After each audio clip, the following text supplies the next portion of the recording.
uh, so we welcome you here today.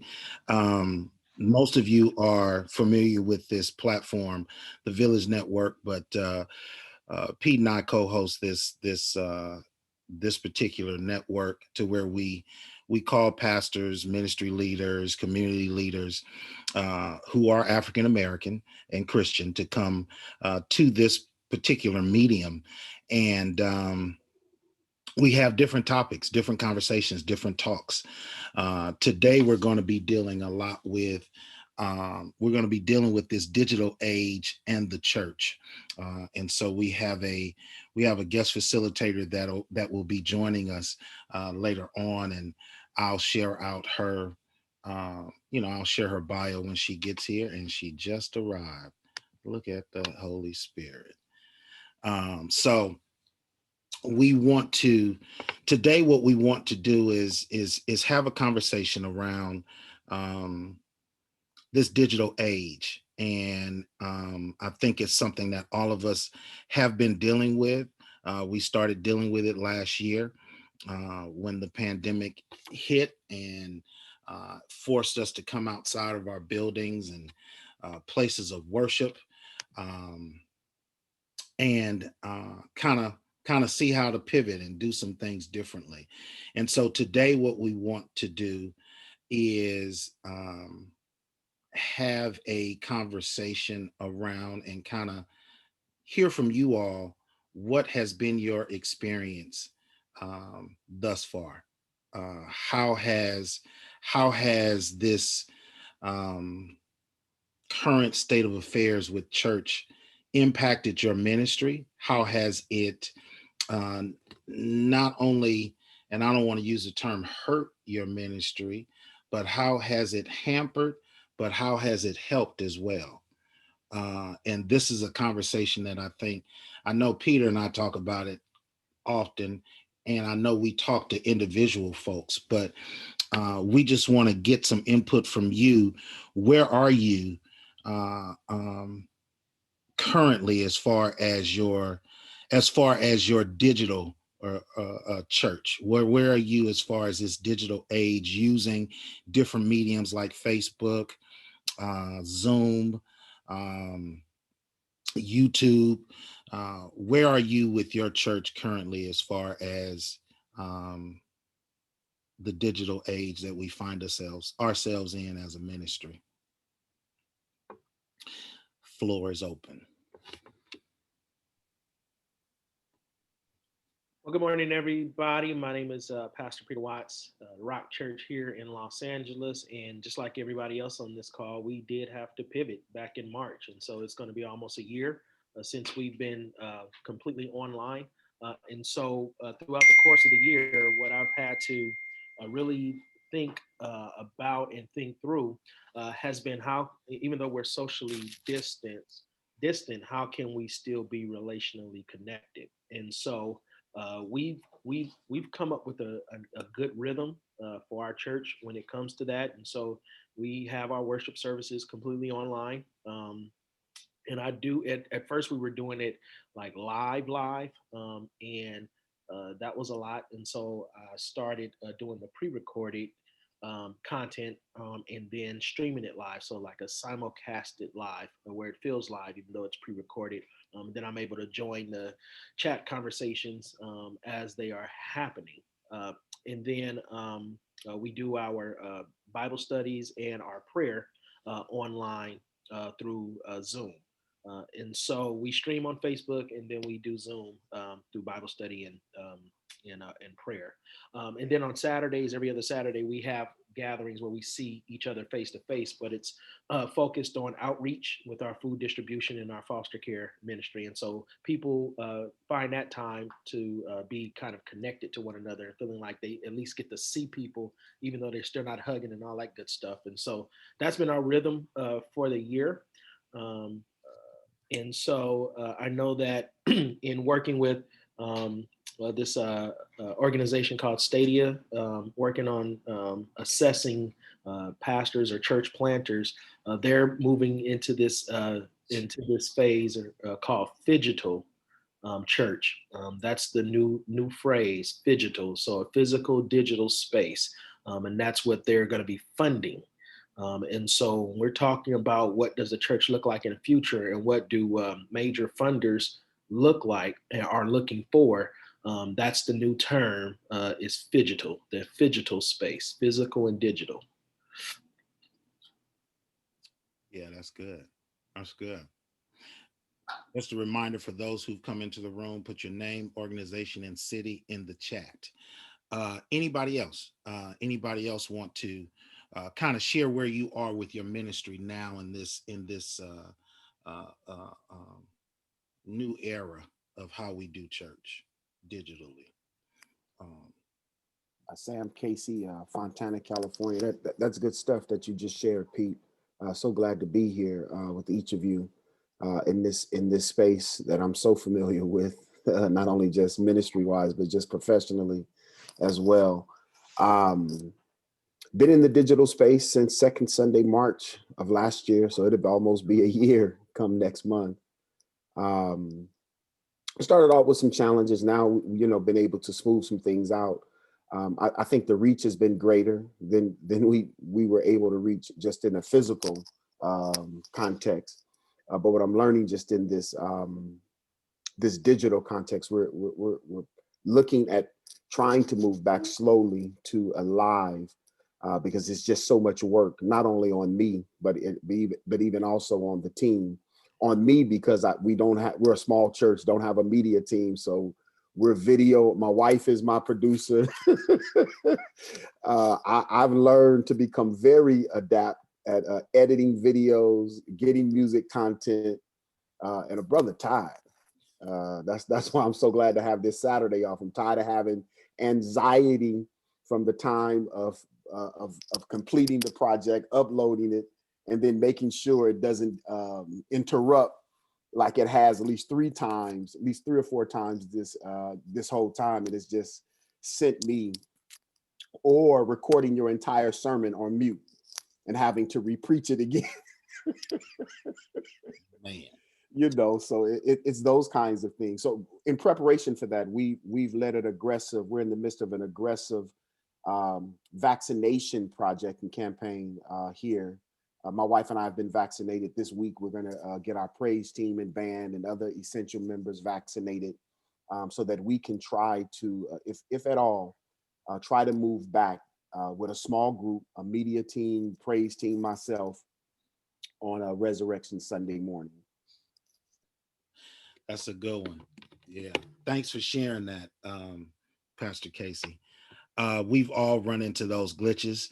I preached I preached a fire sermon one Sunday, or I was recording it, and when I got done, yeah, it had stopped recording about 10 minutes in, and so it lost all the heat that I brought. I had to go back and tell the Holy Spirit, give me that one more time, just real quick.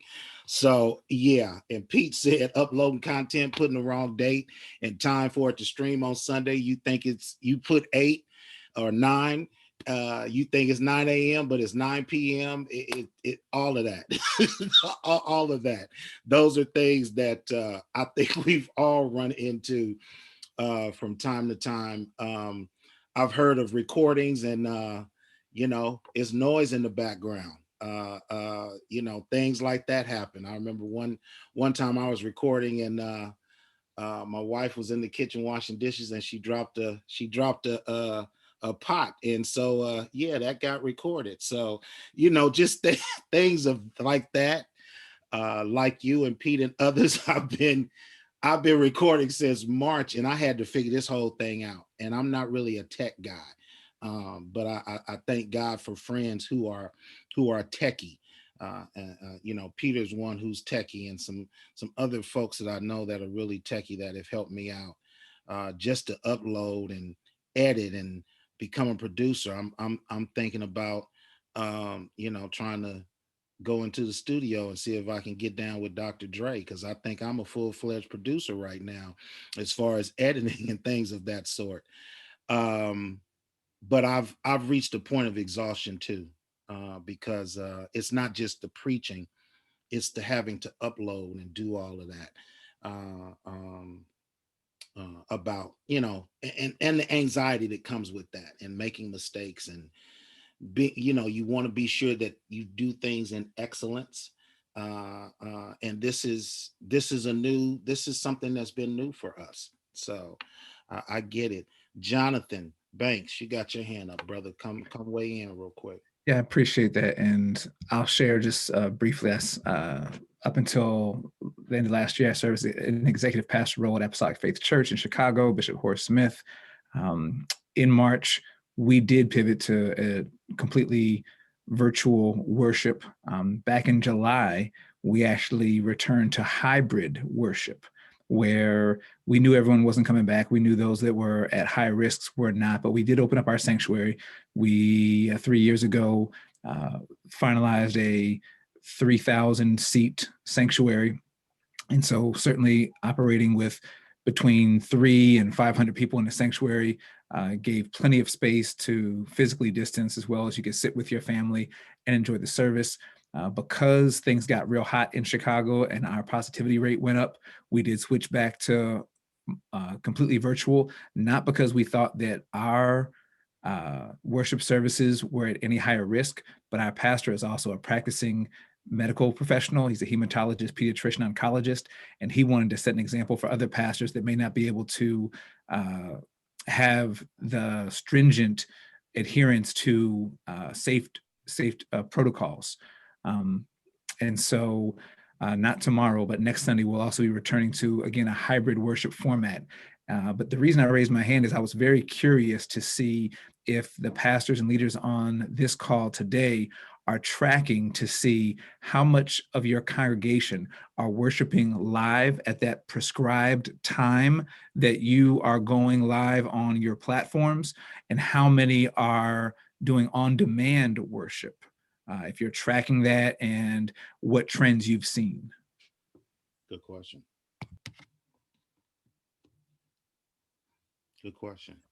And I'll just share that typically on a Sunday before the pandemic, we would have 2,200 people or so in our sanctuary. We're seeing multiple platforms. So we go live on our church's webpage, on Facebook, and on YouTube. We stream twice on each Sunday. And so we're probably, you can't really trust views per se, because views are, just a snapshot in time. I forget Facebook's exact algorithm, but they don't have to spend a ton of time on your Facebook page or on your YouTube page for it to really count as a view. But we're certainly seeing in the thousands, 4,000 or so. So I watch our numbers when we're going live, and I see a couple hundred on Facebook, a couple hundred on YouTube as well during our different times. So I'm just curious to see how everyone else is faring. Yeah, Dwayne and Anna Jackson from Hackensack, New Jersey, Second Reformed Church. We have also been through a journey. We started out with recording in the sanctuary and just uploading the video for people to watch at worship time. Then we eventually switched back to hybrid when the numbers came down in September. And what we noticed, to answer your question, was I'd say it was about a 50-50 split right at the beginning, where the people who were brave enough to come back came back, and the others pretty much stayed on streaming. And little by little, what we noticed was that we started picking up more people who were not local to the church, or who were not members of the church, or who were estranged from the church. So we actually found a pretty good balance, which justified us to not shut down the streaming. So we're going to keep that as a permanent part of our worship. Unfortunately, the numbers grew here again around the holiday season, and we ended up shutting down once again and to go full virtual, which we currently are right now, with the hopes that we'll be back around Easter if possible. But just one story to share with the join in with all the oopses. One, I realized that I don't do a good job of preaching to a camera in an empty room. And the other thing was, me and my brilliant self forgot to empty the memory card, and I'm preaching my heart out, and I ran out of memory. I did that too, Robert Jackson. Yes. One of the things that was put in the chat that I think we should address, or if anybody knows this before I bring before we bring on the facilitator for the morning, understanding how to check analytics, understanding how to track that as far as your numbers, and understanding that it's different between somebody who's viewing and actually getting the content. I mean, I think that we all know that we are ministers and pastors, and we do want the gospel to go forth, but there's a difference between someone just kind of clicking on to see what the topic is versus actually sitting and watching it. And so I think we need to, uh, um, have some better understanding on how to capture those analytics as we move forward. Um, anybody else want to weigh in on where they are with this whole digital age that we're in as far as church? What are some mediums that you've been using that have been successful? Is it Facebook? Is it YouTube? Is it Vimeo? What are some things that you've been using that you found success in? Is it a combination of things? We use Facebook, Zoom, and our YouTube is kind of coming in a slow third.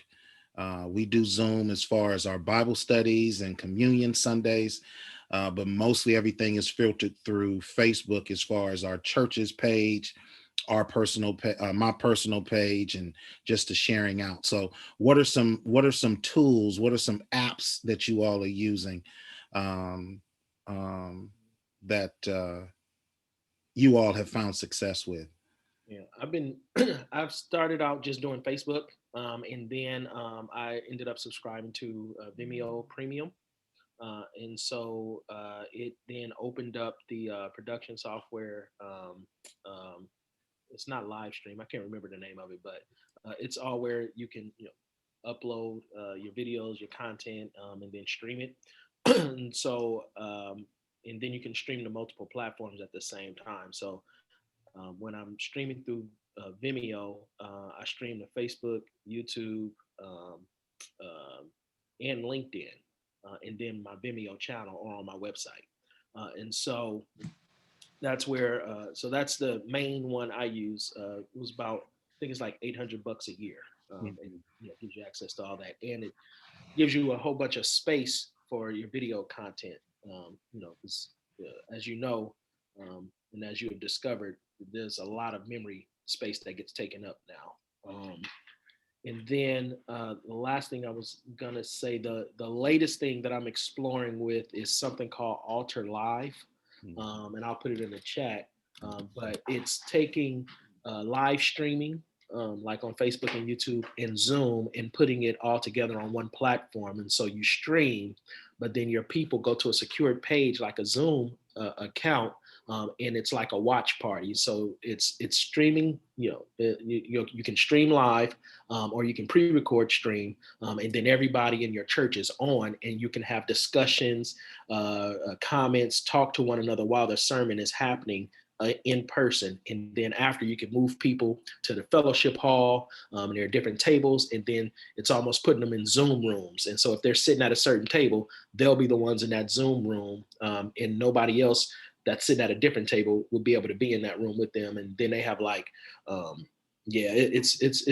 it's new, and so there's still some bugs I know that they are working out. And so I haven't launched it yet, but I'm priming my church to kind of, because it's, as I was telling Cedric, once you get your church used to something, it's hard to move them to something new. And so I'm trying to keep the consistency so they don't feel like every week we got something new that we got to learn. Hey, Pete, drop that Altar Live in the chat. Yeah. Lakeisha, Reverend Lakeisha, who's on with us, she talked about the StreamYard and the Rest Stream as well. Live Pigeon, Sam talked about, Pastor Casey. I've used Live Pigeon. Some of the difficulty with Live Pigeon is it does take longer to upload. So you got to get that in before Sunday morning. Like you can't drop that. You can't finish and try to do that Sunday morning before your service, because it's going to take about an hour or two to get that going on Live Pigeon. I just canceled the subscription this morning because I started the upload last night and it was only at 13% when I woke up this morning. Oh yeah. I said, it's a wrap. You're done. Yeah. It was easier just to upload it Premiere. Right. Yeah. Right. Right. Pastor Rick, Yes, sir. go ahead. Hey, good afternoon to some and good morning to others. Listen,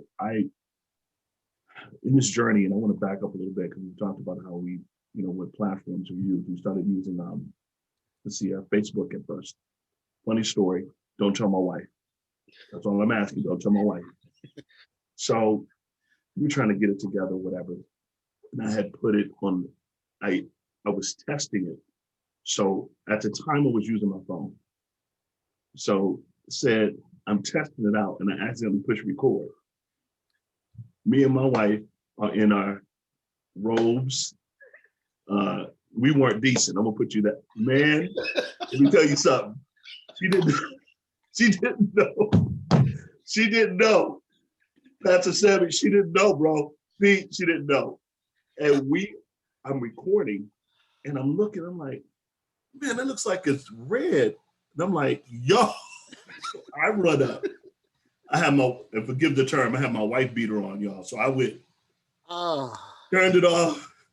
And my wife says, everything okay? Oh yeah, baby, everything's okay. And I literally was trying to see who viewed it. And it was one person that I had selected in the box.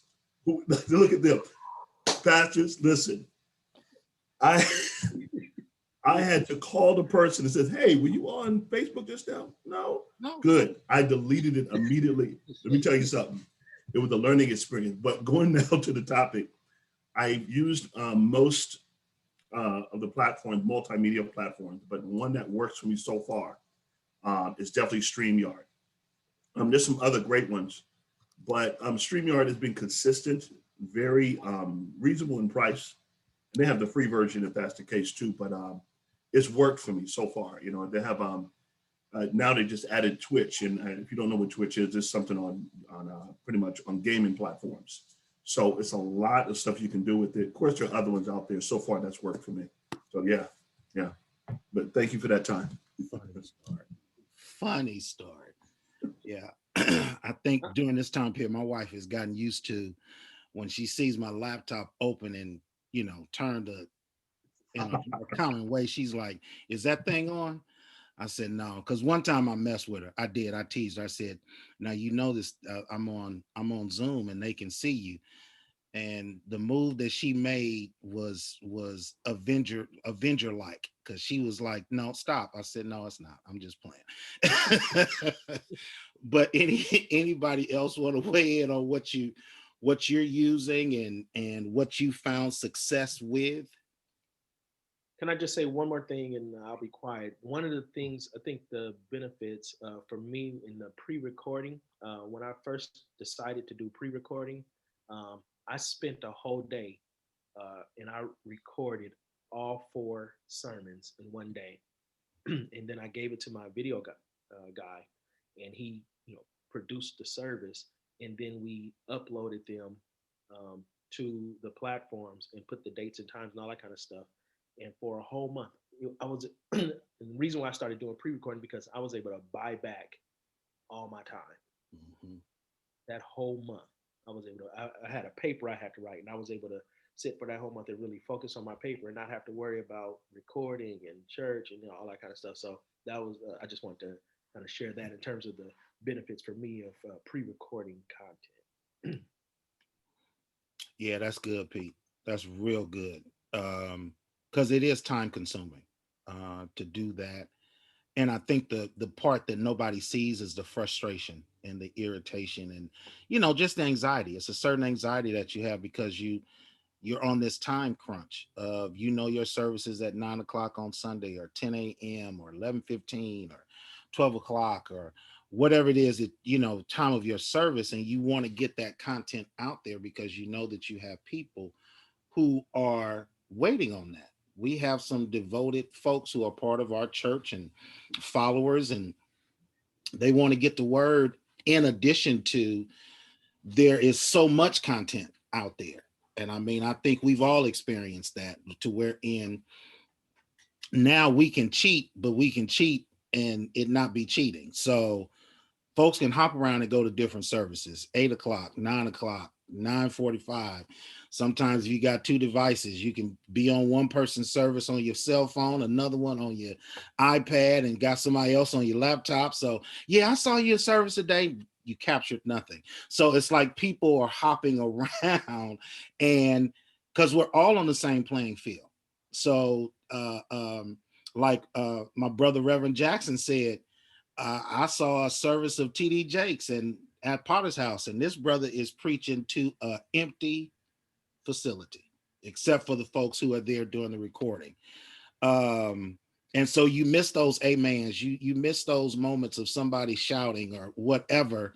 And this is a new thing for us. And you want to know that your stuff is getting out there and it's impactful. But you also want to know that you're doing it in excellence. And I think that's what all of us on today want to make sure that it's being done in excellence. Brother Banks. Go ahead, take you out. Yeah. I can wait because I was curious for Pastor Pete. For our church, our pastor, not only does he do his sermon, but he does some pastoral remarks. And oftentimes those give context for national and local activities. So there's two parts of the message. There's the, hey y'all, in Chicago, here's what's going on in our nation. This is what I think God is doing. And then there's also the message. Did you pre-record the message only? Did you also add any comments, or do you do a context or any pastoral remarks at all that you kept, or that's not a part of your service? Yeah, so when I first did the pre-recording of recording everything and then uploading it, I didn't capture like what was going on during that time. So when people were on, it was literally just on that message, but nothing like what was happening socially or nationally or locally. And so during those times, that's when we have fellowship after in Zoom. And so then that's when we have those kinds of discussions at our church. And so what I do now, I don't do the, I record, but I don't, but each week I send it by week so that whatever is happening that week, if I have to comment on it, I make sure that I have a comment towards that versus before. Yeah, I know my parents' pastor, he's very good because he does shout outs. So he'll do a weekly shout out that he records that a day before, which kind of helps capture, like what Pete said, captures whatever event may be going on or happening or that sort of thing. And then he's also done it to where he's jumped on like live and recorded to deal with certain things that's going on in our nation. I'm going to make a switch if we don't have any other input as far as this digital era that we're in the church. I'm going to make this switch and introduce our facilitator for today. Our facilitator is, to be very honest with you, I have to figure out how we met, but we met when she had an event during this era, to wherein she did a conference on a particular app called Hopped In. And when she did it, it was marvelously done, to say the least. And I wind up befriending her on Facebook and getting connected to her. And she's done some other stuff. But we have as our facilitator today, Reverend Lakeisha Womack. She is an author, church growth consultant, leadership development coach, and minister. Reverend Lakeisha Womack is an ordained deacon from the Alabama, Florida Episcopal District in the African Methodist Episcopal Zion Church.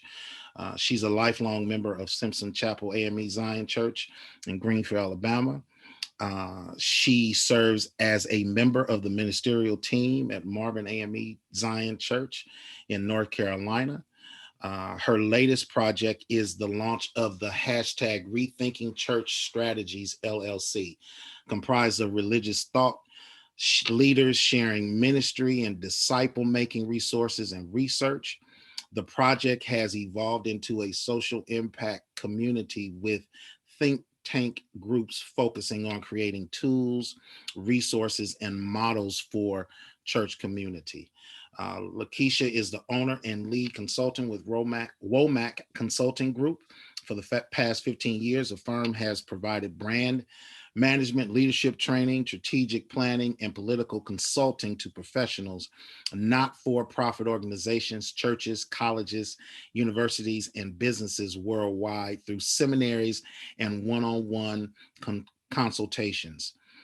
She has served as a business development presenter for numerous chambers of commerce and professional groups, as well as serving as executive coach and panel moderator for the Black Enterprise Entrepreneurs Conference and the Black Enterprise Women of Power Summit. She has her bachelor's degree from Vanderbilt University and is a graduate of the Campaign School at Yale University. She's a member of Forbes Coach Council. She's the founding member and contributor to the Newsweek.com Expert Forum. She has served as a project manager for 5 Amazon bestseller projects, is the published author of 16 books, and has been featured in numerous publications and interviews, providing financial literacy tips, business advice, and community engagement strategies. I'm going to turn this over to Reverend Lakeisha Womack, as she will be helping us. She did a conference just here recently that I attended, Rethinking Church, and it was about the digital age. And she had a lot of different presenters talking about Zoom, talking about how to do discipleship through Zoom as far as YouTube is concerned. She was one of the first ones that I kind of started hearing about Clubhouse. And so Clubhouse is the new thing that's out. After going to that conference, I wound up jumping on Clubhouse and, kind of seeing what it's all about and how it's a little bit different than some of the things that we are used to. But Reverend Lakeisha Womack, the floor is yours. And as somebody said, welcome the next president of the United States. Exactly. So can I tell you all that it's humbling to hear your bio read, especially when you know you. Right. And I know that everything that is on a piece of paper about me is only by the grace of God. Amen. Like if anyone had asked me to chart my own path and to, decide what I would do with my life, I would not have accomplished a 10th of those things. But about 10, 12 years ago, I told God, I surrender. Whatever your will is for me, that's what I'll do. So people say, what's your 5-year plan? What's your 10-year plan? I don't have a plan. My plan is God's plan and to be in his will. So when people, read all that, like, don't think that that's me. Like, it's not me. Like, that is all God. And I'm truly just a vessel that he has ordained or appointed to execute that work. And one of the joys that I have is building community and seeing the gifts in others. Pastor Nims talked about the conference we did last year. It was last July. We had 4 days. We had, I think, 60 speakers over the course of those 4 days. Most of those speakers I had never met in my life, but they submitted an application. They had a great topic, and I wanted to give them the stage to be able to present their ideas. And that's how we host a lot of our events, people who are trying new things. I want to give them the stage to share with other people. And some stuff may work for you, some stuff may not work for you. But I think so often we get caught up in perfection over impact. Do we have the potential to have an impact with our ministry? Some of the stories that you all told about, just think glitches that go wrong. I always tell people something is always going to go wrong. I guarantee something's going to go wrong, but it's through those moments that we learn lessons and that we're even able to like laugh at ourselves and build memories. If everything was perfect, we wouldn't have those moments to laugh or, those moments to just humble ourselves and realize that, this work is not about us. So thank you all so much for the opportunity to be here. Can I share my screen? Can I get the? So I had a presentation kind of prepared, but I have to be honest with you all. Like, I don't do presentations very well because I like to discern the people that I'm speaking to. And so sometimes like you have like this wonderful presentation, and then I love that you guys were sharing because that helps me to see like who I'm talking to. And you're just like, yeah, like that information is not quite relevant to, what we're going to talk about. But there are some tips that I would like to share. And it's not just around the digital space, but what I consider digital discipleship. So in 2016, the World Methodist Conference held their first convention in the United States in like 20 years. And they selected me to do a presentation on evangelism in a global community. And it was humbling because it's not only speaking to people within the United States, but speaking to people across the globe, like international bishops like coming to hear like how do we use technology for evangelism. And so it stretched me to think beyond the 4 walls of my church and beyond my community to really contemplate how do we disciple using technology. So one of the questions was about, what are some tools and metrics that we use? And it comes down to engagement. How do we engage people with our content? Because let's be honest, have you ever been on a Zoom meeting, and you're in the Zoom meeting, but you're not there? So your camera's turned off, but you're in the kitchen, you're doing something. So, when we're looking at metrics, I mean, we can just be honest. When we're looking at metrics, a lot of times like we want to look at the numbers to see success. But the real success comes from how are people engaging with our content? So yes, you can put out a wonderful sermon on Sunday, but what tools are you using to help people engage with that? Because that engagement is what leads to spiritual growth. So I just want to share this presentation, a portion of it. One of the revelations that I had during this whole Rethinking Church program was when a young lady shared this discipleship system with me. It's a graphic that was created by the UMC for their discipleship program that they had. And it was eye-opening because I always wondered, like, what is happening in our churches that everybody's not engaged, everybody's not like on board, everybody's not excited about the work. That some people you got to call them 100 times to get them engaged. Like, why is that? And when I saw this chart, like, it all made sense. So this chart, and you guys will get a copy of this presentation, it talks about the process of discipleship. And so it says that people go from searching. So you're searching for something more. You're trying to figure out like, what's the meaning of life? Some of us can still remember when we were searching, just like, where am I? Who am I? What am I doing? And then you're like, all right, God might be it. Like, let me check it out. So you start like checking out scripture. You start watching people. You might go to church occasionally. Like, all right, this might be it. And then you get into the path of beginning. You're beginning to attend more regularly. You're beginning to engage, and you start to, see God in your life more. And then you start growing. You start becoming a regular at Bible study. You become a regular in worship service. And then you get to the mature phase. And that's when your Christian life is not just Sunday and Wednesday, but it's a lifestyle. It's who you are. It's not something that's compartmentalized. Like, you are a mature disciple. And I think that one of the mistakes that we make, especially when we're creating content for social media, is our message outside of the Sunday message. Our message is a one size fits all. So we put it out there just for anybody, whoever gets it, without thinking that there's some people who are searching for something. What resources are we providing for those people who are searching to decide that this ministry is for me? This ministry is where I want to plant my seed and grow. A lot of times we call those people church hoppers. And it's not necessarily that they're church hopping, but they're searching. And when they're searching our ministries and the messaging and, you know, the projects that we're working, they're not speaking to me in my unchurched, unsaved state, then it's like, all right, well, when I get there, I'll come back to you. But where do I go to start this process? So do we have an entry point in our messaging for people who are searching? And then for those people who are exploring, like sometimes like people are just like trying to figure out like, all right, like I know that God is it, but how do I start to connect with scripture? One question I always ask people is, what translation of the Bible are your members reading? Because sometimes people are reading the Bible that their granddaddy passed down to them in the King James Version, and they open it up because they're excited, they're exploring, and they're not connecting with the word. So you're trying to get them to come to Bible study, they're opening up for the scripture that you're reading, and they're not getting it. So how do we help people who are in that exploring stage to begin to live out their faith?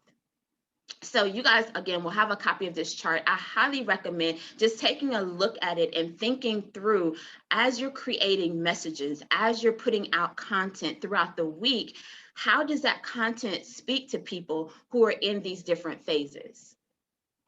So the next thing like I really wrestled with was churches who experience exponential growth. Have you guys ever wondered, like, why is it this church over here is seeing exponential growth and I'm doing great work? My church is doing it, but we're not seeing the same level of growth. And a lot of times that comes down to our approach to small group discipleship. So revelation for me, working with a church and, you know, just talking through like their model. And what they said was, and it was the epiphany, they said, you know, what we do is we put people in small groups and the goal is to grow them so that they can go start their own small group. Like that sounds so simple. But when we think about the way most of us approach small group ministry, you have someone who's their small group leader. And most of the time, like they never graduate. Like they never go on to start their own ministry. They never go on to do anything themselves. It's almost like going to high school. You never graduate. You never go to college. You never get to a job. You just stay in high school forever. And that's kind of what some churches have done with their small group discipleship, where you have essentially a person who is lording over them to make sure that they do what they're supposed to do and pay what they're supposed to pay. But there's not an intentional focus on their spiritual growth. Because when you're growing people spiritually, you don't have to wonder if they're faithful, if they're committed, if they're paying their money, because the change is happening on the inside of them that makes them want to do that work. Then we're not compelling them. We're not the ones who are prodding and pushing and making sure, because we're growing them to the point that they want to live out their faith through their works. And then when you think about, like, let's say your small group leader has 10 people, and let's say you only grow 2 of those people to go start their own small group. Their small group doesn't have to be at the church. They can start it in their home. They can start it, you know, digitally, whatever. But if they go find their own 10 people, then that's 20 people who have become a part of your ministry. Simply by you taking those 10, growing them spiritually with the goal of them going out and doing what you've taught them. And the reality is that's what the Great Commission tells us that we're supposed to do. We're supposed to go and teach what we learn. But too often, if we're honest, some of the people that we've taught, if they went and taught what we taught them, like we might not be happy with the 20 they bring back to us. And so that's why the focus has to be on, if we're teaching people how to be healthy and mature disciples, and then they go teach others how to be healthy and mature disciples, and then they bring them back to us. That's how we experience that exponential growth. So what does that look like, especially in this digital space? So that can be, you know, you were asking about the sermons. So Have your small group leaders contact their members once a week and say, hey, what did you hear in the sermon? What questions do you have? What resonated with you? That's going to tell you, one, did they watch the sermon? And two, if they didn't, then it opens the door for you to ask, well, what's going on? Is everything okay? So then it's not like you're checking in like you weren't in church or you didn't watch it. Then you can show appropriate concern. Well, what's going on? Is there anything that we can do to help you? So that's how we figure out, are people engaged in the word? Are people wrestling with the sermons? For most of our members, there's really not very many places where they can wrestle with the word. So pastor said something that really challenged me, but who do I talk to about it? I feel like God is calling me to do something, but who do I talk to about it? When our small group leaders are doing that type of work, that's how people start to grow spiritually, because then they're giving them resources. Well, why don't you read this passage? Why don't you talk to this person? Why don't you check out this organization? Then we're able to meet their needs and help them to grow. And can I be honest with you? When you're doing that type of work, you don't have to compel people. Make sure you share this. Make sure you invite somebody, because when we're being fed, just like at a good restaurant, what do?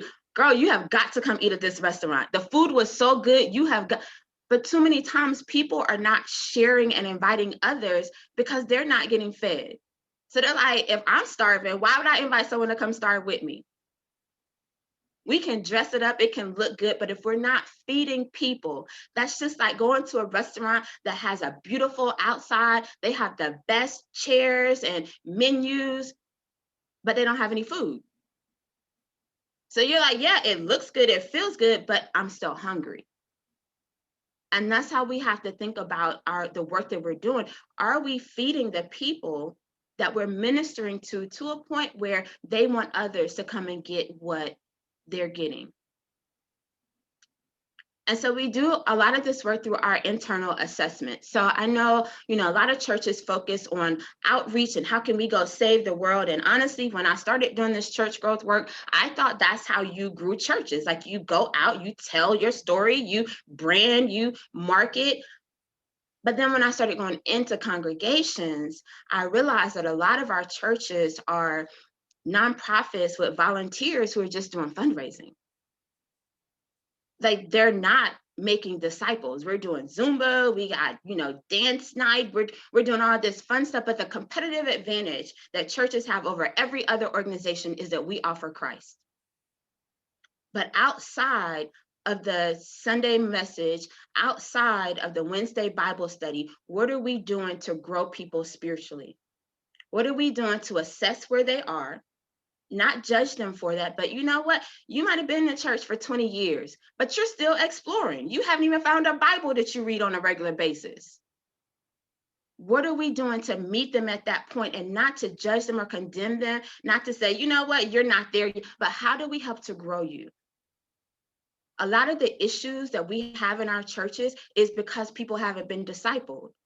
Because when you're truly a disciple of Christ, you're not going to be in church raising hell. You're not going to be in church cursing people out, because there's something on the inside of you that says, you know what, even though I want to meet you where you are right now, the God in me tells me to just let it go. Because trust me, it ain't that I don't want to behave badly, but the God in me says, you know what, it ain't worth it. But too often we have not done the work of helping people to heal from where they are, so that they can help others. Hurt people, healed people, help people. If we have people who are still hurting others, who are still behaving badly, it's because we haven't done the work of helping them to heal. Because sometimes I'm just like, yo, who hurt you? Like, what's wrong? Like, if you're acting out, like, I don't think that someone's cursing me out because like they really have an issue with me. Like, that's just who I am.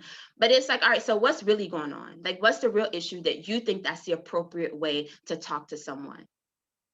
Is it because of abuse that you've dealt with? Is it because that's what's normal in your household? What do we need to do to help you move past your bad behavior and to recognize that that's unacceptable? Not just because it's church, but because that's not the Christ way to live. Because if you living like that and you telling people you go to my church, that's problematic. Because then people are like, oh, so that's how y'all get down? That's what y'all doing? Because your members are a reflection of your ministry. So if you're not doing the work on the people that you already have, but you're trying to get more people to come in, it's just like you inviting somebody to your house and your house hasn't been cleaned. They might stay for that visit, but they looking around like this is a hot mess and they're probably not coming back. And that's what happens with a lot of our ministries, even the digital ministry. People might stop and scroll for a minute, but they're looking like this is a hot mess and they're not coming back. So are we doing the work, the hard work, to be honest about the messes within our own ministries that need to be cleaned up? And that's doing a real internal assessment. You know, are we meeting the needs of the people who are already in our congregations? A lot of our ministries are aspirational. We need more young people, so we're going to do more ministry for the young people. But what about the older people that you have? Are you taking care of them? Because when you're taking care of them, they're going to tell their kids, they're going to tell their grandkids about how wonderful my church is. And they might give you a shot. But if they give you that shot and you're not living up to the expectation, then they're going to keep it moving. But what are we doing to minister to the people that we have first? Percentage of men and women. Like I've had churches say, we need more men to come to our church. And I'm like, great, you do, because most churches are filled with women. So my question becomes, what are you offering that men want to be a part of? Because a lot of our programming is very female centric. And if I were a man, I'm like, I wouldn't do that. Like, I don't want to go to a tea. Like, are we doing that type of ministry? Are we having the type of conversations that address the issue that men have as well as that women have? Because men are wrestling with some heavy stuff right now. Theologically, are we providing space for them to wrestle with those issues outside of just a Bible study? But do we have men's support groups? Divorce affects men and women. Do we have support groups for men where they feel comfortable sharing their stories? Looking at what schools your children or youth are attending. A lot of churches doing ministry in schools. And so my question is, are you working with the classrooms that your members' children are in? Because you know how excited kids are when they see my pastor came to my classroom, my church raised funds for my project. Then they tell their friends, then their friends' parents are like, wow, like that church is really doing it. Too often we want to go save everybody else, but are we saving the people who are in our congregation and letting them be our biggest cheerleaders and advocates? Where do your members work? So often, like I've seen churches doing workshops and they're bringing in speakers from outside. So you want to do, an estate planning session. You might have an attorney within your congregation. You're bringing in a lawyer from outside your congregation, but you haven't even checked to see who do you have in your congregation that can be leading workshops and teaching. Because again, what do people do?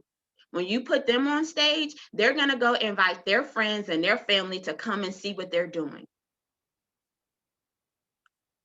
That's how we build economic power within our congregations, when we're making sure that we're doing business with the people who are in our congregations. One church that was speaking on a panel, and the pastor said he had a young man who started a food truck, young adult. He told the young adult, he said, the church is going to support your food truck. So he encouraged all the members to go support the young man's food truck. And he said that young man is now one of his top tithers. Too often we want a cut of people's profit when we have not made an investment in their business. We keep asking, but what investment have we made in what they're doing? If you have a baker in your church, but you're going to a deli to get cakes, you got a caterer in your congregation, but you're hiring an outside caterer. And then you wonder why they're looking at you salty. Because you're not supporting your own, but you're asking them to continue giving you a cut of the money that they got to go outside the church to make. If my church is supporting me, my church is helping me become a 6-figure business owner, yes, I'm going to give my church some of that money. because I thank you. I'm grateful. Just like your college students, we don't do anything for them while they're in college, but then when they get a good job, we writing a letter for the church anniversary. Could you please send a donation? You send me one care package the whole time I was in church. You didn't invite me to one virtual Bible study, but now I got a good job, and all of a sudden, I'm your best friend. Ministry has to be about give and take. Even within our membership, are we serving the people that we already have? When we do a good job at this part, at serving the people within our congregations, then we get to growth. Because those people, again, they're going to be inviting their families, they're going to invite their friends, because they're going to be like, my church supports me, my church loves me, my church is helping me. They can help you too. Relationship status.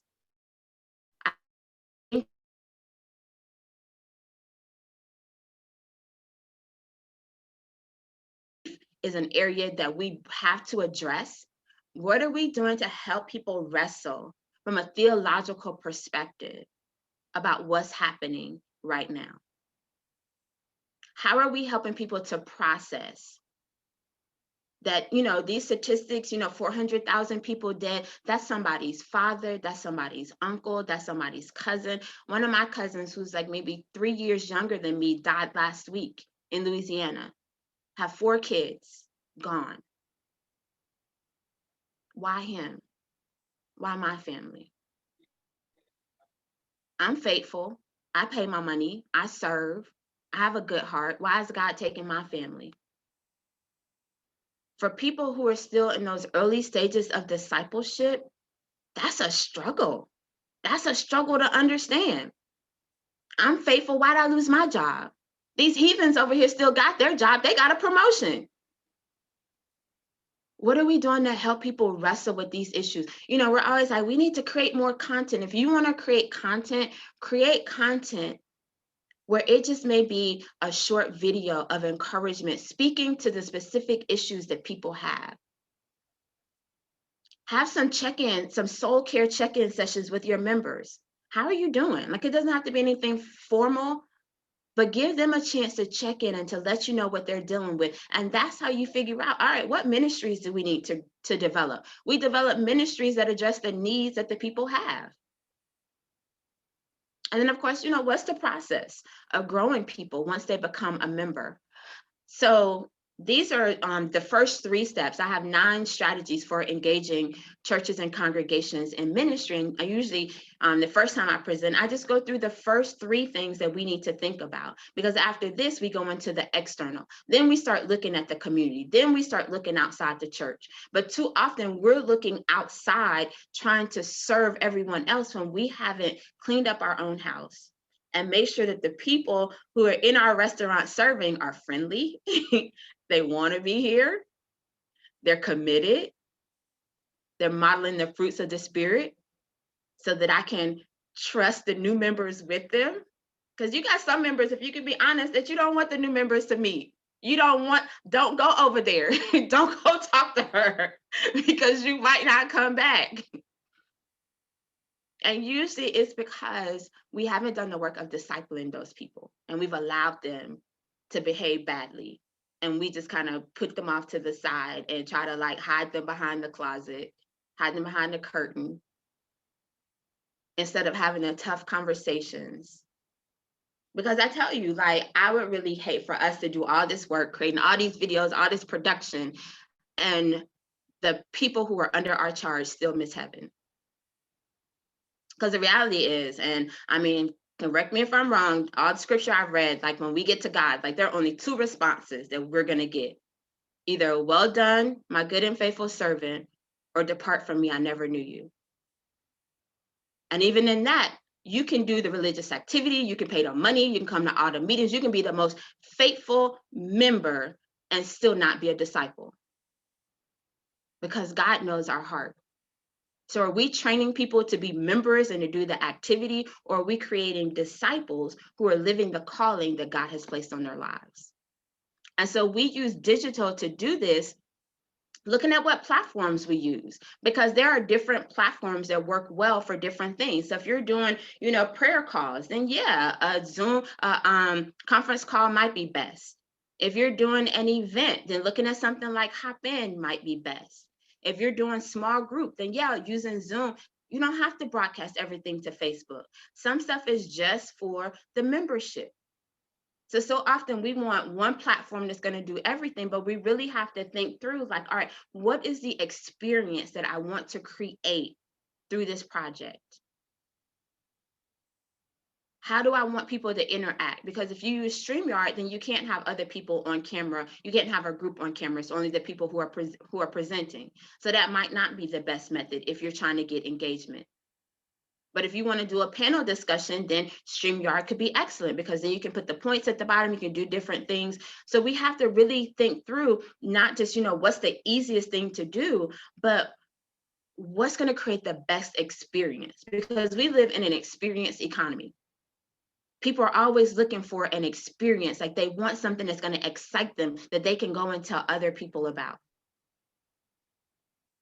And when we do the whole discipleship piece, then you get other people who are like, you know what? God has called me to do this crazy thing and I don't know. Well, let's talk about it. Let's see how we can make that work. Empowering other people to do the things that God has called them to do. It's not just about us and what we want to do. Like sometimes people come to me with crazy ideas and I'm like, all right, let's try it.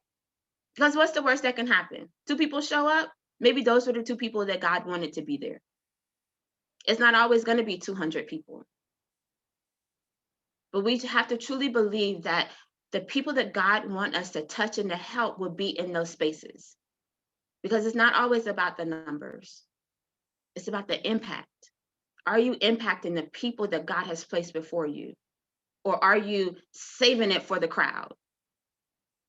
Because even when we think about Jesus fed the multitudes, but he invested in the disciples.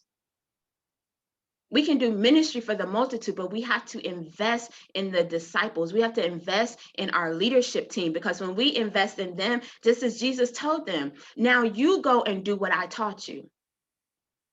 Because it's not about us trying to do all the work, but it's about us teaching our core group so they get their core group to go and teach. And that's how we get to that exponential growth. And we can use technology to do that. In fact, technology gives us the opportunity to fulfill the Great Commission. Never in the history of civilization have we been able to spread the gospel to the world with just a few keystrokes. Before, it would have had to been raise some money, get a passport, get a visa, go to another country, figure out who we need to talk to. But right now, we can minister worldwide. God has given people who are in your congregations global ministry ideas. But are we growing them and empowering them to execute those ideas? So at this time, I'm going to open it up for some questions, but I am going to tell you, you guys will get a copy of the presentation. I'm going to put it in the chat in a minute. And if you click on this link, you get a complimentary registration to our virtual summit next Friday. We're going to have 20 speakers. Pastors do more than preach. It's going to be really, really good. So you'll get a copy of this, but I'm going to open it up for questions and stop the share. So you guys can just unmute yourself and go for it. Hey, Pete, ask that question that you put in the chat, brother. I was saying, do you know of, or where are the digital resources for the pastor or ministry leaders who are holding all of the grief of their community, their own families, and even members of their church, while still trying to come up with great ideas and content? So I don't know if there's like an actual resource list. I have friends who are mental wellness professionals that I can definitely recommend you to. What I've been recommending pastors to do is to bring someone in to have a session like this with their congregations where they talk about some strategies to deal with grief. Because the reality is a lot of people don't know the entry point to getting mental wellness help. So they think like it's either going to cost them too much money. I don't know how to find the right person. So people have a lot of questions. So by finding a professional that you trust who deals with grief, and there are some, Christian counselors who specialize in grief and wellness, bringing them in and letting people get comfortable with them, because to truly work through grief and trauma, you have to trust someone. You have to, really have a relationship with them. And that's a barrier, especially in the Black community, because we've been kind of conditioned to just pray about it and God's going to make it okay. You can have God and a therapist. Sometimes you need prayer, but you also need some tools. You need some tools to help you figure out, how do I process this? Because sometimes that grief is on top of trauma that we're already dealing with. So that grief is being magnified by some of the other unresolved issues. And some of the issues are from our childhoods that we haven't dealt with. And then you add the grief on top of it, then you add, the anxiety, the isolation from this pandemic. So now people just have like a whole slew of stuff that they're just trying to pray their way through. And for some that works, but for some, they need a little bit more than that. And so I recommend, if you need some names of some professionals that you can reach out to, like I can definitely share that. We had a whole mental wellness day at the summit last year and had professionals come in and talk about mental wellness from a variety of perspectives. And I definitely recommend, I think every pastor should be seeing somebody right now, because the amount of stress that you guys are under, not only dealing with pastoring, most of you have families, some of you have other jobs that you're dealing with, then you're trying to create this whole production, and then you just want time for yourself at some point. And then you got your family members, then you got kids, you might have like parents that you're having to look out for and care for. When you start adding all of that up, that's more than one person can realistically carry on their own. And I know scripture says, or it might be a song, I don't know if it's in scripture, that, God doesn't give us more than we can carry. But he also gives us a sound mind to know when we are taking on too much. Because some of that stuff might be stuff that we need to let go. So he may not give us more than we can carry, but sometimes we picked up more than he's called us to carry, and we don't recognize it. And again, if you're not whole, if you're not centered, if you're not in a good place, it's hard to do ministry. Because if we can be real, the people that we are called to save and help are the people who are going to do us the dirtiest. They're the ones that's going to talk about us. They're the ones, you either doing too much, you're doing too little, you ain't doing it right, you should have done it sooner, you should do it later. They're the ones that's going to try us the most. And when we're already fed up to here, and then you add that to it, that's a recipe for disaster. So that's why it's important for us to make sure that we're in a good space, so that when all that comes, we can, woosah, I understand where you're coming from. And we don't meet them where they're calling us to, because most of us can still do that, even if we've been saved for a while. You call for me, I'm coming for you. And that usually comes when we're not balanced, when we're not finding ways to deal with all the stuff that's going on the inside of us. Anybody else?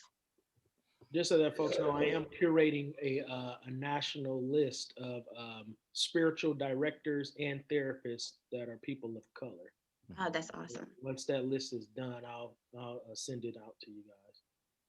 I'm going to send you the information for one of my clients. Her name is Dr. Catherine Jackson, and she's presented for us a couple of times. And she actually has a book coming out where she's already created a directory of mental health professionals, like almost anything that you need. Like she's found the website, all of it. So I'm going to connect you with her. You don't having to do the legwork. You can just buy her book. Right. Yes. so that might be helpful. Reinventing the wheel. Yeah. It's there, please. I'm sure you have a lot of other things you could be doing. but it is very necessary. And I'm really happy that the stigma around mental wellness is being addressed in our community, because too often we've just pushed it aside, and people feel like they're weak if they need help, and our strength is in our ability to ask for help. Amen. You're weak when you're trying to take on so much because your strength is being diminished. Amen. But we have to help people understand, like, yo, like you need to talk to somebody. Right. And it's okay. Sometimes you need an outside perspective, somebody just to make you recognize, like, am I crazy? And they're like, no, you're not crazy. That part. You just need to rechannel some energy. You just need to do some things differently. Because most of us just doing the best we can. Amen. Amen. Amen. And you got a question? Oh, yes, I have a question. Yeah, I wanted to tell the speaker, thank you so much for sharing. I feel like you made a lot of very great points that I think a lot of people, church members, usually don't address. I think people may sometimes see like the product of that, like with a large population of like some groups of people not going to church at all, or I'm connected to quite a number of people who really want nothing to do with the church for many different reasons. Some of their points I think are somewhat valid, and I think I am in agreement too about this pandemic is giving us new ways to innovate and to improve the church and how it can reach more people in a better way, I think. And I just felt like it was a lot of great things that you said that I feel like, we are able to work on improving now, especially with addressing trauma, because many people are very traumatized. But I think sometimes coming to church, you don't really get to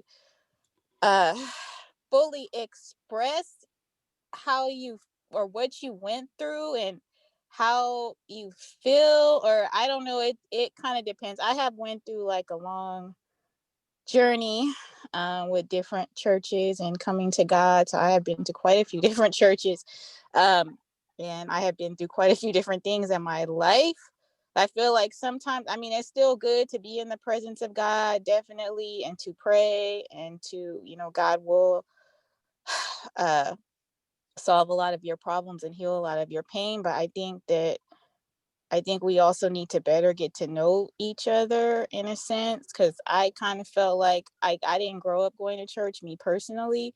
So I just felt like the churches I went through, people didn't really know me, or they kind of knew of what I present when I, arrive there, and then kind of judge who they think I am based on that. And I'm kind of a naturally more shy person, so I would not say much, especially before when I was younger. Now I'm starting to talk a little bit more.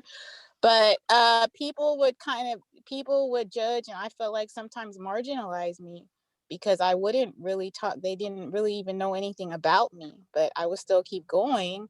But I just felt like I couldn't really fully express myself or get things out. And I just feel kind of like somebody made a comment to me too about why he didn't want to go to church, and he was saying all these negative things about it. And he was like, yeah, they only know you based on what you look like coming through the door. They don't even know you like that, and this and that and that and this. And he was just saying he's not going, and you'll see. And there's other levels. And I don't know. A lot of people they kind of think I'm kind of crazy to be, going as much as I do.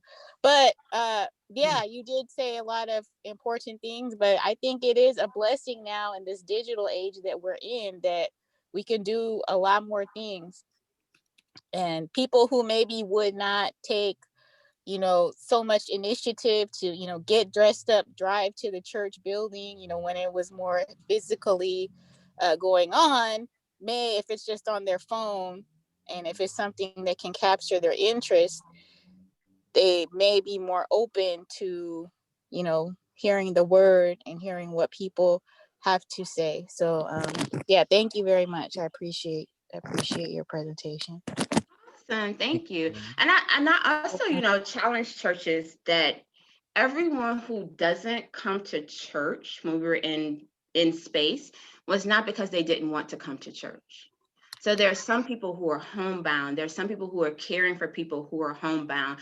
There are some people who, that may be like they're on the opportunity to rest. And we say, well, you can, if you can go everywhere else, you can go to church. Well, you don't know what people's schedules are like. You don't know what people's lives are like. And I think that's where that small group discipleship comes in, because then you have someone who's dedicated not to just making sure that I'm doing what I'm supposed to be doing, but checking in on me to see like, all right, is there something that you need? Is there, some way that the church can, maybe send someone to sit with your father while you come to church? Are there ways that we can help people? But a lot of times, as Ann was saying, we don't get to know people. There are some people that you've probably been in church with, they started a job, retired from a job, and you never knew what they did.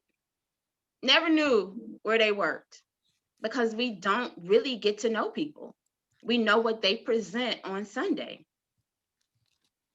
True. And a lot of times that's a facade. Yes. We have people sitting in our congregations bleeding, hurting, but because they haven't built the relationships to take off the mask, they don't feel like they can trust the church with their mess. So they never get healed, because they never have a space to just say, I'm broken. Because we make people believe that the mark of Christianity is that we are overcomers and we got the victory and we've moved on. We don't tell them about the valley. We don't tell them about when we were the ones crying all night because we didn't know how we were going to get through. As much as we preach about the mountain, we also have to help people recognize that you're going to have some valley moments too.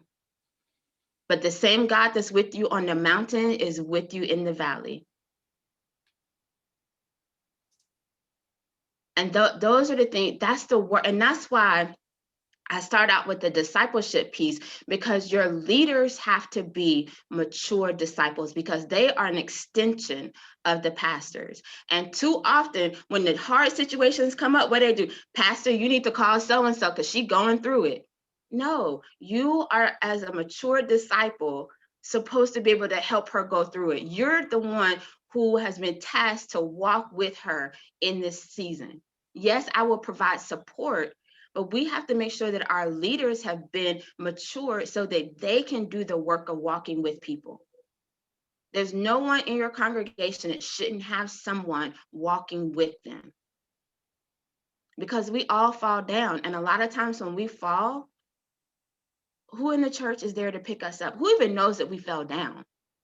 Because by the time we get to church on Sunday, we done brushed ourselves off. We might have a skint up knee underneath our dress, but we're going to keep the hem pulled down so that you can't see that my knee is skint. But there has to be someone who is walking with you that knows that you fell down and that you can trust isn't going to go tell everybody in the church that you fell down. Good stuff. And then those people who have dealt with church hurt, and they come and they find that healing in your church, and then they talk to someone who's dealing with church hurt and who says, I'm never going to go to church. They'll say, you should check out my church, because I was going through the same thing and they helped me. Because that is what's keeping a lot of people from going to church. It's not that they don't believe in God. It's not that they don't consider themselves spiritual, but all they see in the church are demons. And they say, why should I waste my time and money paying to the demons that's just going to keep hurting me, when I can just sit at home and do my own thing? That's what they say. That's the reality. They think that church people are wicked, that all we want is their money, that we don't care about their soul. And if we're real and we look at our programming, we look at what we have to offer, does it really say anything different? Like, yeah, we may be doing great work people in our congregations.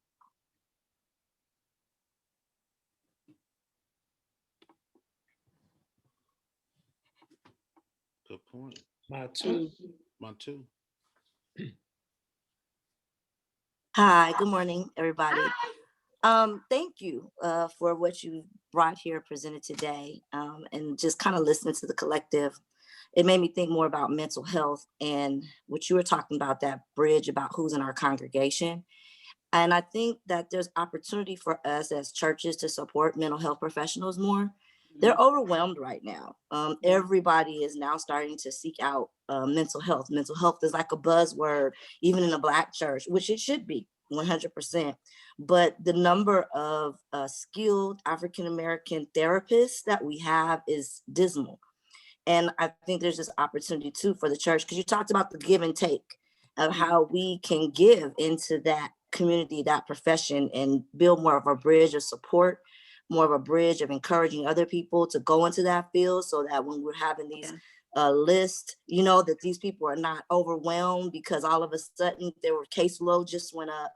And so I just wanted to share that, because I know it's a lot of great minds on here thinking about a lot of different things to do in their community and church, but we don't want to overwhelm our mental health professionals without supporting, undergirding, and pouring back into that, especially for people of color. And I just wanted to say that. Yeah, I think that that's a great point. And I will also kind of tangential to that, you know, make sure that we're offering mental wellness support to our young people.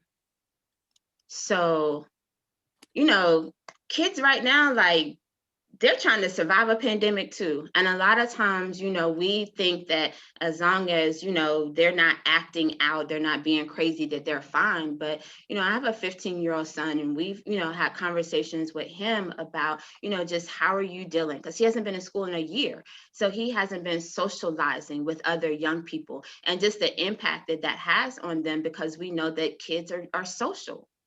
So making sure that, you know, if we do, you know, some teen talks, that you bring in a mental health professional that can give them some tools as well. And one of the ways that we can keep from, you know, overwhelming them is having like group sessions. So unless someone, you know, just needs like that one-on-one, you know, it may be like once a month you say, hey, you know, we'd like to bring you in, make sure that we're compensating them for an hour to talk to the congregation, let people ask questions if they need, and then they can book those individual sessions if they need to, in addition to that. But just making sure that we're creating space for people with different issues, as well as our young people, to have access to those services. Yeah, and I just want to add that that's a lot of noise. That's where that came from. I am a youth pastor and I work with youth, and in the mental health professional, people who are skilled to work with adolescents, numbers are extremely low. So when you're talking about inviting that professional to be able to talk to that group, you're talking about maybe like 4% of the mental health professional field. And then when you're talking about referring them to therapy, most people specialize in adult therapy, if that makes sense. So that's one of the reasons I came to that conclusion, that people who deal with adolescent mental health, they are overwhelmed right now. So we can support them. I just dropped a link in the chat. It's a mental health professionals group that provides therapy for adults and youth. My daughter just joined them. They're all private practice therapists, and it's called Soco Ray Therapy or something. And so the link is in the chat. And if my daughter is Jasmine, and so if you have any young people that need therapy from a licensed therapist, you can seek her out.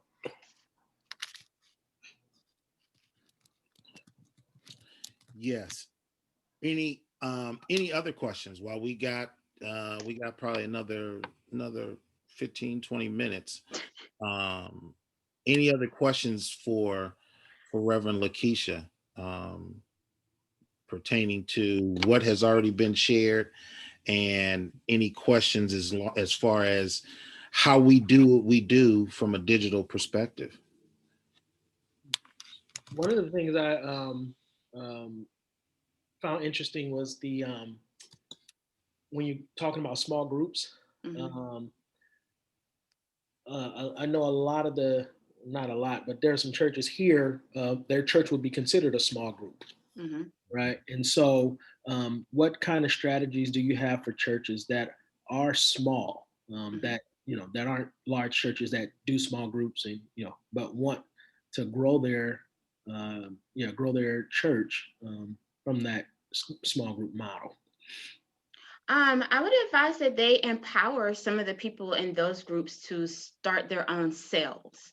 So essentially, so it might be, you see the potential in one person, like they're ready to go start teaching. So encouraging them and providing the support for them to start a group. Because again, if that one person goes and finds 10 people that they're doing Bible study with, or they're just doing regular meetings with, then they're going to be able to bridge that connection and bring them into the church. So that way you're able to add, at that point, 10 new people. But I think that too often we don't empower people to go out. We want everyone, go get some people and bring them back to us. And a lot of times, like, some people like, they just not ready for church because it may be some stuff that they've gone through, or, just a multitude of issues, and they're not ready for church. But if we like introduce them, through like this small group ministry, I saw like some, I think they were like Koreans at Panera having Bible study. They had like 2 tables and they were just sitting there having Bible study. On the golf course at the driving range, this guy's talking to me and he's like, yeah, on Wednesdays, like me and my buddies, like we come out here, we have Bible study, and then we hit some balls. Like thinking outside of the box about how can we engage different people in ministry and then bring them into the church. But I think our model has always been like kind of collecting people, like, come on, let's bring people to us without meeting people where they are and then cultivating them to the point that they come to the church. Because a lot of the people who are unchurched, unsaved, are usually in that searching, exploring phase. And so once we get them to the beginning phase and they're starting to read the Bible, they're starting to get engaged in ministry, then that's when we want to start inviting them to the church and providing that additional support. And then in terms of that with say a leader doing like one with another leader so that they can equip them to start a small group. I was in a workshop not too long ago, and it was breaking up the pie of like people in church. And so it's like a third of people are, want the traditional sage on the stage concert kind of thing. Then another third are looking for contextual church, like a hip hop church or a biker church or whatever. But then there's this other third that they call isolated. And these are people that are not coming to church and they're not interested in coming to church. Any suggestions on how you can disciple a leader to reach the isolated group? And these are the people that don't have connection with families, don't have connection with people. They're just out there. Yes, I think that goes back to creating opportunities outside of church space.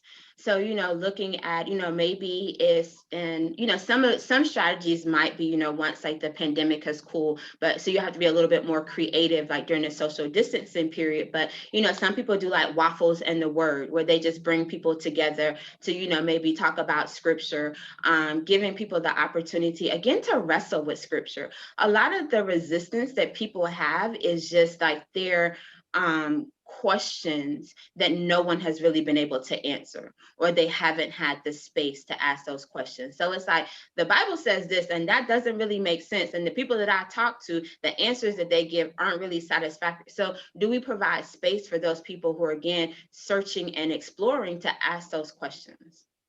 And for us to sometimes say, well, I don't know, like, this is the way I see it. You may see it differently. Let's pray about it. Let's look at some commentary. Let's do some additional research. Like, are we providing space for people to get the answers that they're seeing? Because some people, like they are just not interested in church, but especially like in the Black community, like most people, like they do have some church in their family, and so they're familiar, but they don't know how to connect it to their lives. Like they haven't figured out, is that for me? How does that apply to my life? And we don't really provide, again, the space to talk to those people, because most of our content is geared toward the people we've already caught.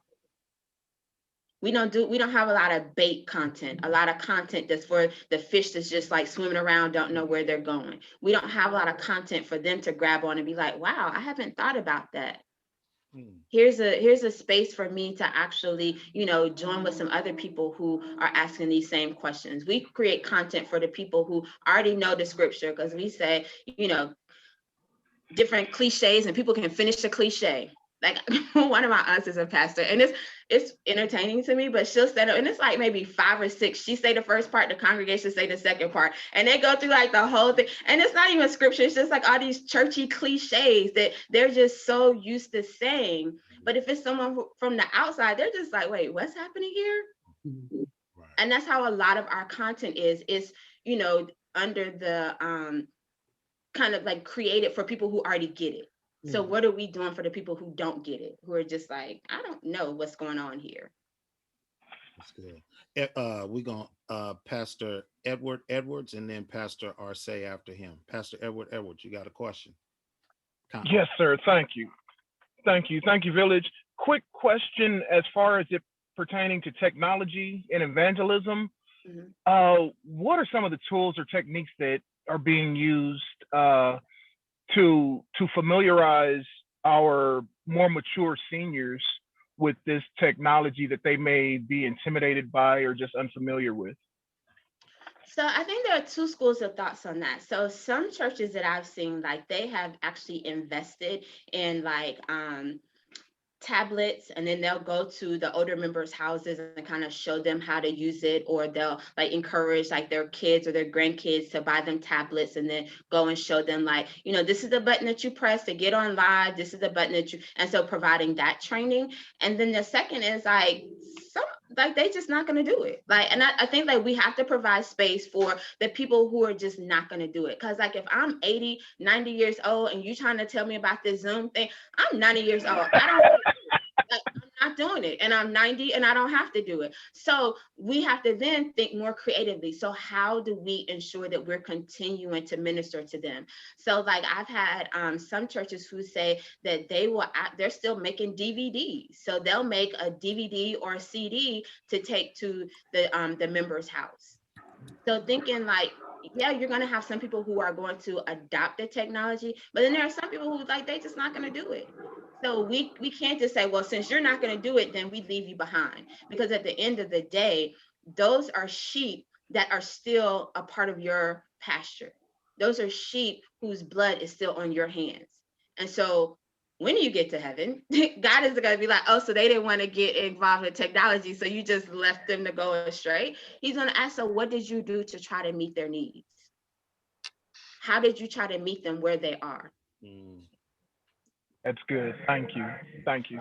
You're welcome. And even with like announcements. So some churches, like, even if you do like a newsletter, they print the newsletter off, put it in an envelope, send it, because older people still like getting mail. They still like opening envelopes. Don't send me nothing. Like, I'm not opening I don't want it. But we have to recognize that there are still people who want mail, that's a good, and what does it cost us to print off a few copies, buy some envelopes, buy some 45-cent stamps, and send Mother Jones the announcements for the week? Because now she feels like she's included. The church hasn't forgotten about her. The church hasn't left her behind. Yeah, and Pete put a good comment in the chat about sometimes just calling them on the phone and put the phone on speaker. That way they hear the service. My dad is 83. He still gets an envelope. He still puts his tithes in the envelope. He still goes up to that little church and he puts his tithes in the mailbox. That way he knows that the people get it. So, regardless of how many times I tell him about apps and stuff, he does not. He's not doing it. He has waited 80-something years doing it this way. He's like, I'm good. I don't need to change. And so we do have to recognize, right? We have to recognize that there's still going to be that segment of people who like, one of the greatest opportunities I had at the beginning of my ministry was to do the nursing home ministry. So I was a local preacher just getting started. One of our ministers was doing like the nursing home ministry. She's like, who wants to volunteer? And I was like, I don't get to preach. Let me, go try this. But as I was preparing my sermons for people who were bound to their beds, people who were nearing the end of their life, who may not be able to speak, who sometimes they would wheel them in and they couldn't even move. It really challenged you to think about this whole notion of, yes, go out and save the world and go. What do you say to the people who are nearing the end of their life and they just want peace? They have done all that they can do. They have given all that they have to give. And now they want to sit and watch the fruit of the ministries that they've created. They just want to be connected to the church. They're not going to the soup kitchen. They just want to sit in their recliner and enjoy the rest of their life. How do we continue to minister to people even at that stage? Because not everybody's at the rah, rah, go save the world, rah, rah, we're going to go do all of, everybody's not there. How are we continuing to minister to people even at that stage with messages that speak to them? I used to send note cards every Sunday, our church bulletin, the sick and shut in, I would handwrite notes to them. Just saying, thinking about you, maybe have a scripture on there. Hadn't met any of those people in my life. And one lady told me that her mother wanted me to have like some of her clothes or something because of the messages that I had been sending to her. Like, what type of ministry do we have for people who are in nursing homes, who, are not able to be connected to us? We really have to think about ministry from the cradle to the grave. Like, what are we doing for all of the age groups, not just the people who can pay money, who can come and work? Pastor Rick. We have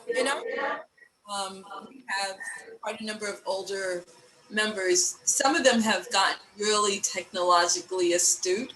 Yes. But we actually stayed focused on Zoom because they have a feature where you can call.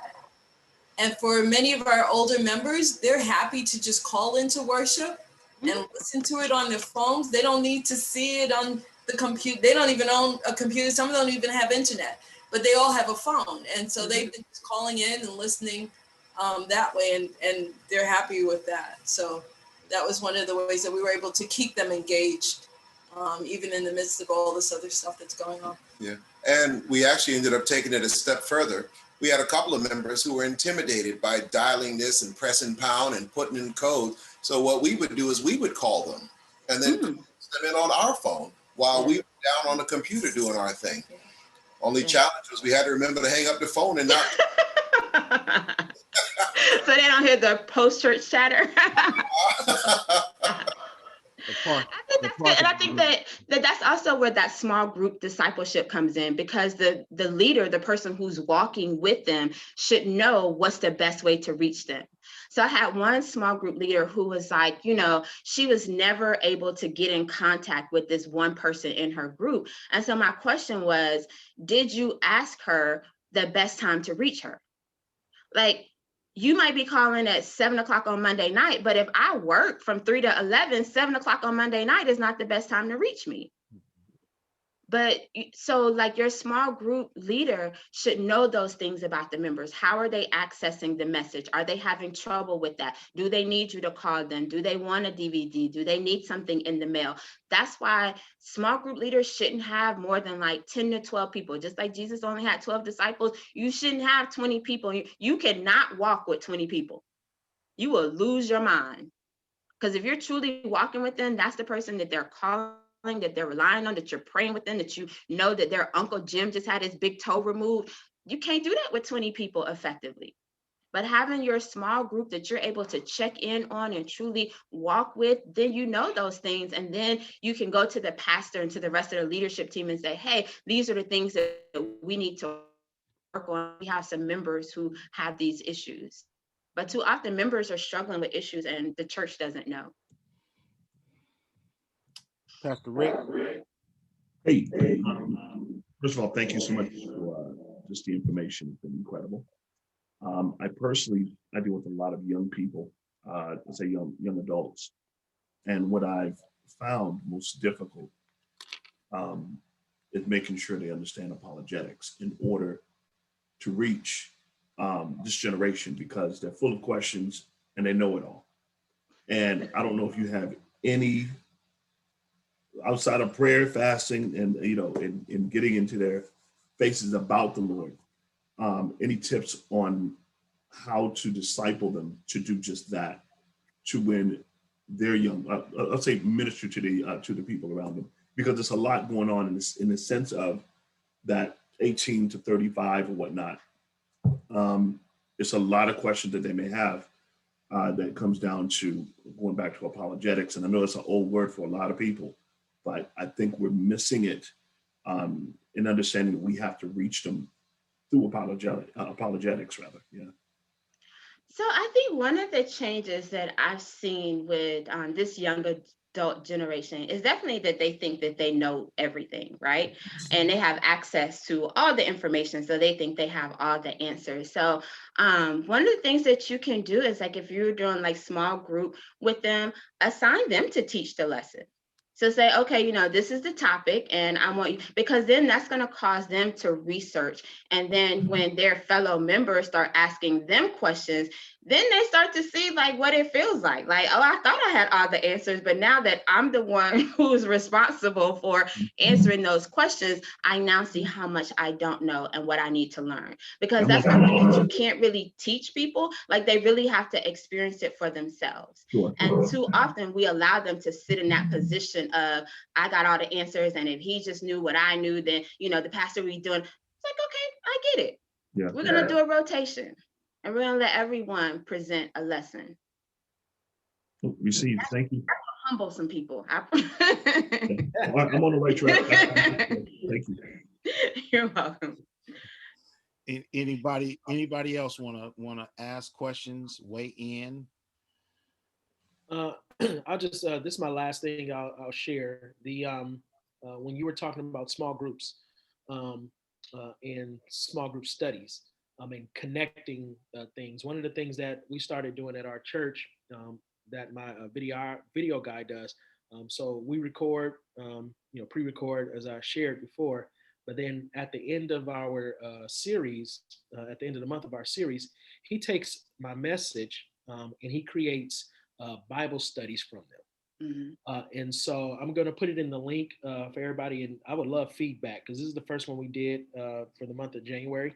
It's called Body Aches. And so you can literally click on the link, watch the sermon, and then it's a PDF fillable that you can, watch and do the Bible studies and stuff with. And so I said, well, shoot, I don't need to go buy Bible study. Let me just preach my sermons and then have these Bible studies for a small group. And that way it continues to drive home, the message and stuff. So I put it in the link for I just put it in the link for anybody to use. Yeah, and you could also, like, throughout the week, for some of you who may not, have the capability or the time to put that together, just like on your church page, post questions that reflect back to your sermon and encourage people to answer, so that you're creating dialogue throughout the week. Like, in Pastor's sermon, point 1, he said this, like, what do you think that means? Or if it's a word that you shared, how does that relate to, what you're going through? Like, just asking people questions where they'll be like, wow, like, I might need to go back and watch the sermon again to catch that point. But I think that too often, like, we kind of preach the word and we drop it, and then we move on to the next song. And we haven't provided space for people to chew on it and to digest it, so that it does become a living word within them.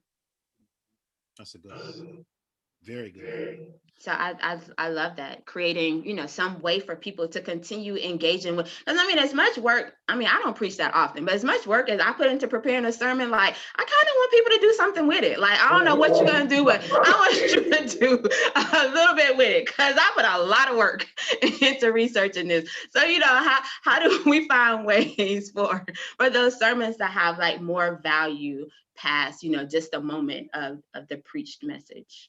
Yeah, I want you to learn today.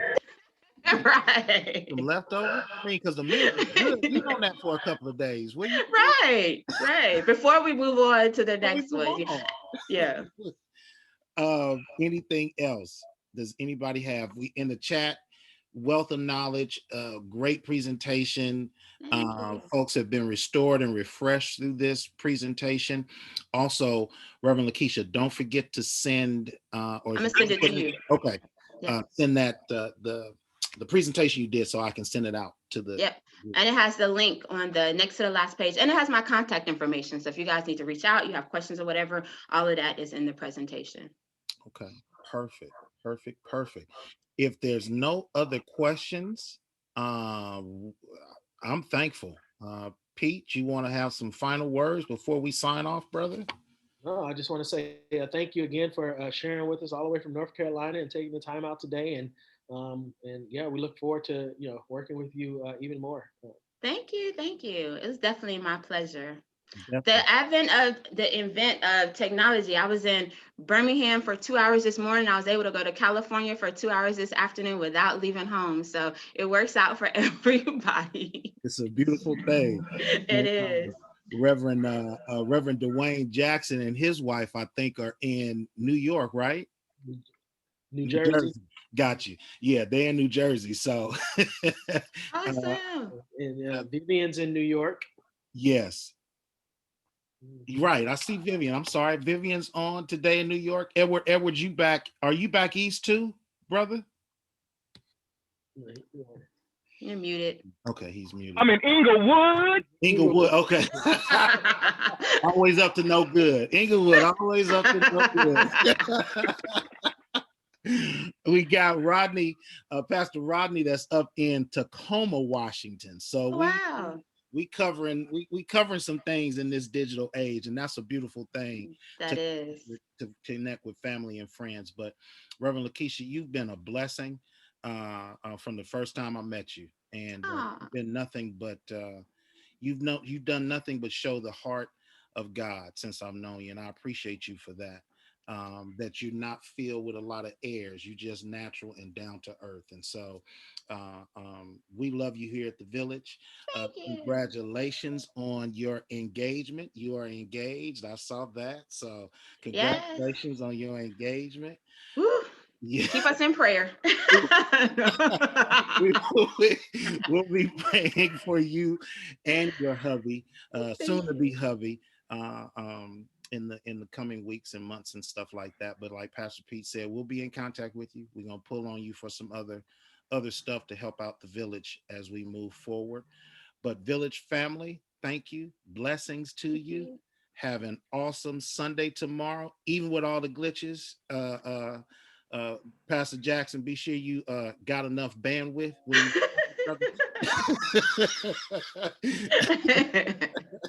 Everybody make sure they have their clothes on. Pastor Rick, be sure they got their clothes on, man, okay? Hey, Pete, get your time right. It's 9 p.m. All right. So y'all be good, be safe. Me and Pete, you know, we love you. And thank you guys for joining us at the Village today.